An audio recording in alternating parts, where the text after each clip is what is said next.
Japan to shore up Philippines' defense to safeguard Taiwan's flank. U.S. nuclear submarine returns to South Korea. Hundreds feared drowned shipwreck near Greece. U.S. to station troops and warships in Papua New Guinea. Japan passes LGBTQ bill opposed by rights groups and conservatives. Micron vows $600 million China investment weeks after chip ban. Africa to propose confidence-building measures to Ukraine and Russia. Russians don't want Putin to use nuclear weapons in Ukraine.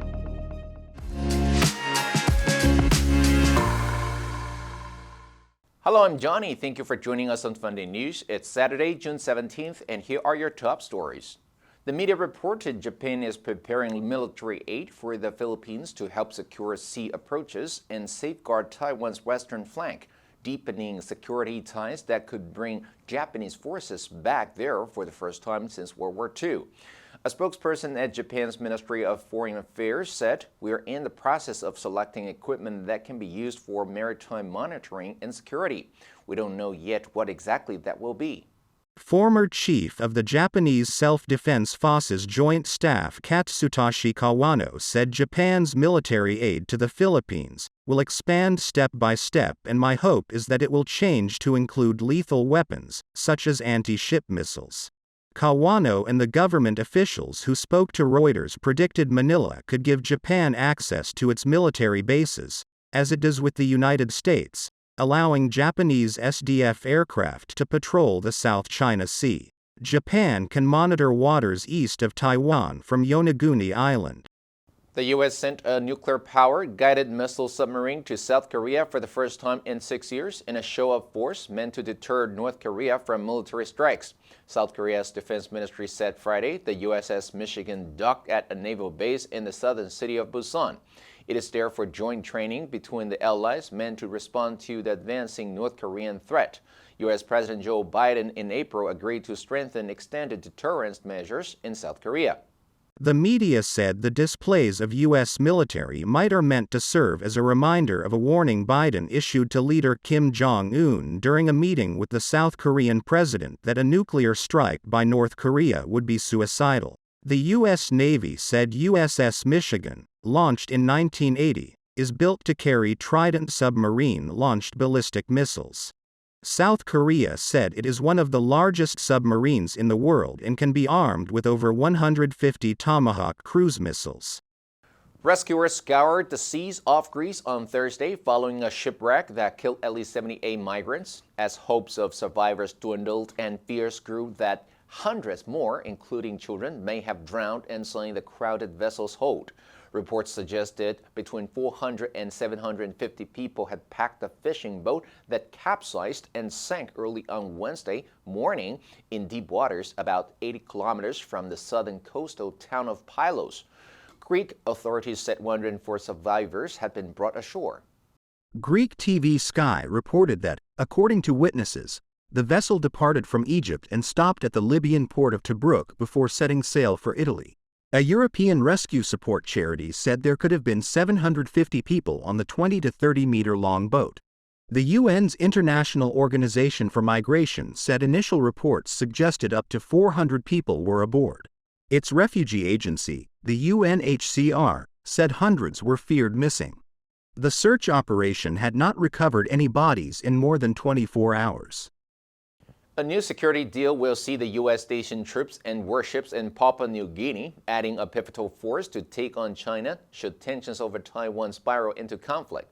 The 15-year pact adds the country to a growing list of alliances in the region. According to details of the deal revealed this week, Washington would have unimpeded access to pre-positioned equipment, supplies, and material at certain bases, while gaining exclusive access to some areas where development and construction could be carried out. Last month, U.S. Secretary of State Antony Blinken signed the deal in Port Moresby, the capital of the nearly 180,000 square mile country in the South Pacific. PNG's Prime Minister, James Marape, said the deal, secures our national interests in becoming a robust economy in this part of the world. Other Asia-Pacific nations have been opening their doors to Washington following increased tension with China, particularly over territorial disputes in the South China Sea. I always needed time on my own. I never thought I'd be here. I take your blessings with your heartaches too. It's so easy and so wonderful to know it's you. 学习，一切从今天开始。Funday 英语。Japan's upper house of parliament passed a bill to promote understanding of LGBTQ issues. With the vote Friday, the bill made its way through both houses of parliament and will become law. It was approved after conservative lawmakers watered down some of its terms regarding minimal considerations for sexual and gender minorities and removed others. But the law falls short of providing any specific rights, instead saying that unfair discrimination should not be allowed. The final version of the bill also removed a reference to encouraging the efforts of civil organizations to promote understanding, and added a condition that consideration should be paid to all citizens being able to lead their lives without concern. Japan is the only member of the group of 7 wealthy democracies not to recognize same-sex unions or provide any protection for discrimination against sexual and gender minorities. Business lobbies have said the situation hampers their efforts to recruit global talent. Micron Technology Inc. promised to invest another 4.3 billion yuan in its Chinese chip packaging plant, a significant outlay announced weeks after Beijing imposed curbs on the use of its semiconductors. The largest U.S. memory chip maker will acquire equipment and add assembly lines at its existing facility in the central city of Xi'an over the coming years. It announced in a post on Chinese social media platform WeChat that should create 500 jobs, bringing its staffing in the country to more than 4,500. The technology sector has become a key battlefield over national security between the two largest economies, with Washington having already blacklisted Chinese tech firms, cut off the flow of sophisticated processors and banned its citizens from providing certain help to the Chinese chip industry. China is the world's biggest market for semiconductors. Companies like Qualcomm Inc., Broadcom Inc., and Intel Corp. deliver billions of dollars worth of chips to the country, which imports more semiconductors than oil.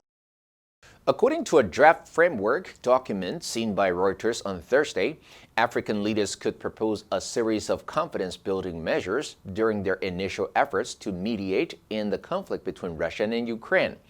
The framework document, which has not been made public, lists a number of measures that could be proposed by the African leaders as part of the first stage of their engagement with the warring parties. Those measures could include a Russian troop pullback, removal of tactical nuclear weapons from Belarus, suspension of implementation of an international criminal court arrest warrant targeting Putin, and sanctions relief. The document said, the above-mentioned measures should aim to facilitate the creation of an environment conducive for a ceasefire, and that will allow the parties to build trust and to consider formulating their peace restoration strategies.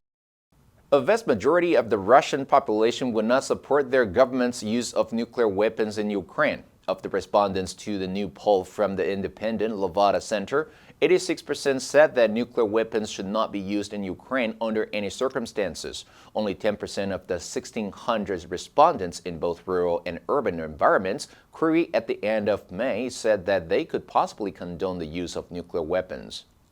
Opposition to Putin's threats of using nuclear weapons in Ukraine is surprisingly universal across age groups in Russia, including among those who lived through Soviet times. More than 87% of both 18 to 24-year-olds and those above 55 oppose the use of nuclear weapons. The most accepting demographic is those between the ages of 40 and 55, of whom 84% opposed their use.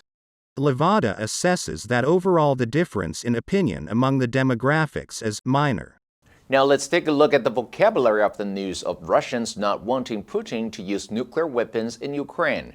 Number 1, a vast majority of, 绝大多数, but a vast majority of errors went untreated. Number 2, query, 怀疑表示疑虑. I'm not in a position to query their decision. Number 3, condone, 宽恕、饶恕、纵容. Terrorism can never be condoned.